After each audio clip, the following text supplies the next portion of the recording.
take a look at the main deck. All right, here we go. Got everyone's favorite Mimighoul Master, a one-of. It's great at what it does, but it is not great in your hand. We've got 3 Mimighoul Dragon. Love this card. Have to see it. 2 Mimighoul Archfiend. 2 Mimighoul Slime. 2 Mimighoul Fairy. And a Mimighoul Armor for extension. As far as the hand traps go, we have 3 Ash Blossom, 3 Droll and Lockbird, 1 Ghost Ogre and Snow Rabbit, 3 Dimensional Shifter, 1 Bestial Magnemite. As far as the spells go, we've got Mimighoul Dungeon, 3 of, Mimighoul Maker, 3 of. I decided to play more names in the main deck to make sure that this was as live as possible. As far as some traps we've got, it's still in Engine, we've got Mimighoul Room, and then for the generic spells we've got Terraforming, Pot of Prosperity, Crossout Designator, Called by the Grave, Triple Tactics Town, Triple Tactics Thrust, and for the remainder we've got 3 copies of Infinite Impermanence. It's a tight 40 card deck. I tried to trim it down as much as possible, and I avoided using supplementary engines when I feel like I could use hand traps. Sounds good.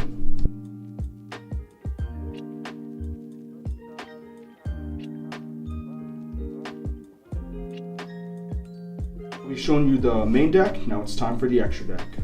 Alright, we've got Mimighoul Throne, 2 copies of Giant Mimighoul, 1 Fucho, 1 Lyrilless Assembled Nightingale, 1 number 13 Embodiment of Crime, 1 Full Armor Utopic Ray Lancer, 1 Downward Magician, 1 Divine Arsenal Double Azus Sky Thunder, 1 Superstar Slayer Typhon Sky Crisis, 1 IP Masquerena, 1 SP Little Knight, 1 Relinquish Anima, 1 Nightmare Griffin, and 1 Underworld Goddess of the Closed World.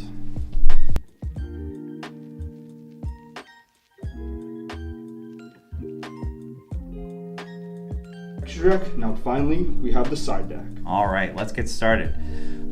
Easily my most contentious of choices, but in the meta that I experienced, these cards are all 100% necessary.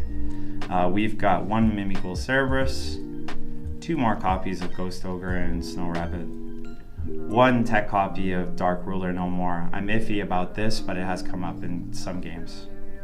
2 more copies of Triple Tactics Thrust, triple copies of Dimensional Fissure. Amazing to avoid all of your Mimighouls being sent away as cost in certain card effects. We also have 3 Typhoon. Love this card. For me, it's great into Centurion matchups and Rogue and Stun. It's just imperative to remove all of their continuous spells and traps, and it can disrupt quite a lot, especially the Azamina Fusion by destroying the Deception before it's being able to send by card effect. And then finally, everyone's favorite, Triple Solemn Judgment, just for those situations where as a control deck you encounter board breakers and you just have to save them. Sounds good, thank you. Welcome. Now that we showed you the deck, Nick here is going to explain a lot of like the inner workings of it and his kind of like choices and what brought him to victory. Yeah, as far as things go concerning this deck, I'm not too much different than any other Mimighoulist. We really rely on the straightforward advantage engine that things like Dragon, Maker, and Room can provide. Room being the amazing card it is. It allows you to play a whole different type of game of Yu-Gi-Oh! It's not always for summoning things onto your opponent's side of the field. It also can help you gain more advantage and also disrupt your opponent's cards from flipping them face down. So it's quite cool in that way. Sounds good. I've seen something very interesting. It's the Typhoon. That one kind of took me by surprise in your side deck. Yes, Typhoon. I love that card. Typhoon is a trap card that can be activated from the hand, of course, if your opponent controls 2 or more spell trap cards. it can only destroy face-up cards, but therein lies the amazing part of this meta, where that's a very integral part of everybody's plan. That's true with like Deception and even like Nightmare Pain and like Nightmare Throne for Yubel. Absolutely. Being able to disrupt your opponent without them being able to account for specific counters means they have to play through imaginary things in their own mind while you have a real threat in your hands, so it's quite good. As for your hand trap choices, those are pretty cool as well. So any inspiration behind that, or just straightforward, just trying to... As far as hand trap choices I was able to choose, I decided to go with the highest impact ones that I could afford to play.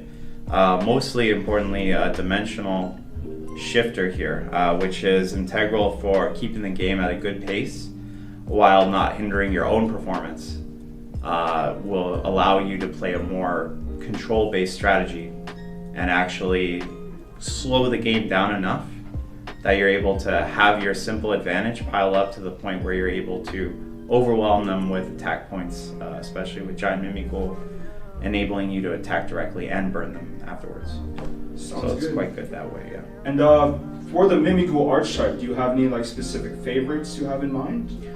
I'm a big advocate for armor. Armor is always the last thing that I'm searching as far as extension goes. It's just another great name where you've maybe used the other Mimighoul names in succession throughout your combo or through your extension. I am a strong supporter of Mimighoul Maker at 3. I feel like the advantage that it gains is a huge enough threat to get them to activate cards like Ash Blossom and Joyous Spring early, or being able to have them activate Dominus Impulse without it hindering your on their turn game plan, which is quite good. You can shift your play style. Instead of giving your opponent monsters, you can instead focus on swarming your field, making a combo end board, and using IP Masquerena to make cards like Nightmare Griffin or Underworld Goddess with their cards as well. So it's quite good in that way. Oh, nice. And into the extra deck, like how impactful was like cards like Nightmare Griffin for you? Because that was also another big surprise for me. Nightmare Griffin comes up in niche cases where I'm flooded with monsters that they flipped up and given to me. I'm able to combo that with Mimighoul Room, in which case I can summon the Nightmare Griffin with IP Masquerena and Chainlink 2 activate Room to summon something into the opponent's field in the column parallel to Nightmare Griffin, so I can even discard to get a reset also. So it's quite good. And plus, having done that, I'll be blocking the only link zone that it's pointing to, which will effectively act as a monster-based skill drain for when they would otherwise use Lightning Storm or Harpy's Feather Duster to remove my spell traps. Oh, nice. And finally, were there any matchups that you had a surprisingly easy time to go up against, and another matchup where it's like a little bit too hard? Okay, well, definitely go into the hardest one first. The most struggle this deck has is when you are unable to maintain the Mimighoul dungeon lock. So, of course, archetypes that have in-engine ways of removing monsters on your own, or monsters or cards on their side of the field, to kind of disrupt your strategy and take away the only thing that's preventing them from playing is definitely an issue. Things like Deception of the Sinful Spoils, which is insane for this deck. So usually also things like Fire King Island. The list goes on and on and on. But there is hope. There are different ways of playing, and there's definitely the side deck cards that enable you to combat that type of aggressive overuse strategy, so it's quite good. As far as easy matchups go, I feel against rogue decks or decks that have a similar simple playstyle, decks that lean on the usage of shifter or having field presence like Kashtira, where they have 0 monsters to control. Things like Sky Striker are easily disrupted by having an unwanted monster in the main deck zone, in the main monster zone. So it's really easy to control and manage your leverage on their strategy by occupying stuff on their side of the field. Awesome, awesome. And last but not least, are we going to expect more Mimighoul gameplay from you? Mimighoul dueling? You bet. I won't give up on this deck because the strategy this deck has is not too common in terms of Yu-Gi-Oh! There are other decks that give opponents monsters stuff like Nightmare Corruptor Ibli or other things like that, but it's typically not built into the strategy as much. So I enjoy the mechanics of preventing my opponent from playing because that's Yu-Gi-Oh! Incarnate at this time.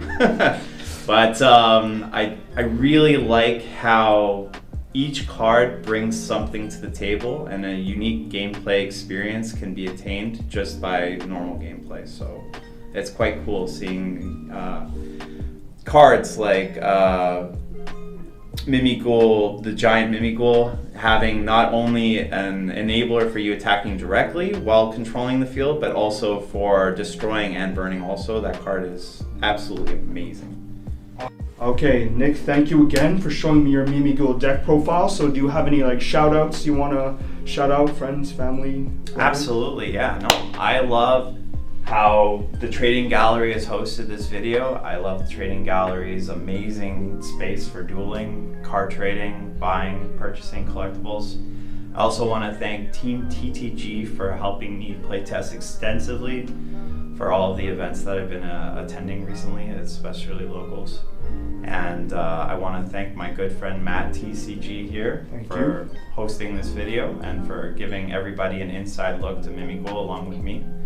I also want to thank personally Angela, Kevin, Vincent, Chet, Jeffrey, and everybody else in the amazing Yu-Gi-Oh! Community for hanging out, bouncing ideas off of each other, and otherwise just being a great embodiment of the spirit of the game. So thank you, everybody, and I'll see you soon. Thank you again. Hopefully we get more content out in the future, and yeah, see you again. Keep it real, Mimighoulists.